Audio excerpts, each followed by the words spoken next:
இந்த மகாலயபட்சத்துல நாம் செய்ய வேண்டிய கடமை, செய்யக்கூடாத தவறுகள் அப்படின்னா என்ன? இப்ப செய்யக்கூடாதது என்ன அப்படின்னா, நம்ம வீடு முழுக்க முழுக்க சுத்தப்படுத்திறணும். அதே மாதிரி எந்த தோரணங்கள் வீட்ல கட்டக்கூடாது. ஏன்னா, தோரணங்கள் அப்படிங்கிறது தெய்வ குறியீடு. அது தெய்வங்களை வரவேற்கக்கூடியது.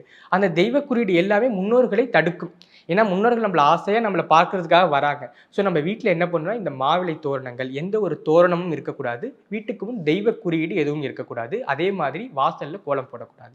ஏன்னா, கோலம் அப்படிங்கிறது எந்திரத்திற்கு சமமானது. அப்போ ஒரு எந்திரம் ஒரு கோலம் வரையிறோம் அப்படின்னா, ஒரு கோலம் வீட்டுக்கு முன்னாடி போடுறோம் அப்படின்னா, அது மகாலட்சுமி வரவேற்கக்கூடியது. அது தெய்வத்தை வரவேற்கக்கூடிய ஒரு எந்திர குறியீடு, எந்திர பிம்பம். அப்ப நம்ம அந்த எந்திர பிம்பமான கோலத்த போடும்பொழுது முன்னோர்களே அத தடுக்கும். அப்ப கோலம் இந்த 15 நாட்களுமே வீட்ல யாரும் கோலம் போடக்கூடாது. அதே மாதிரி மாயிலை தோரணம் கட்டக்கூடாது. மந்திர ஒலிகள் வீட்ல ஒலிக்கக்கூடாது.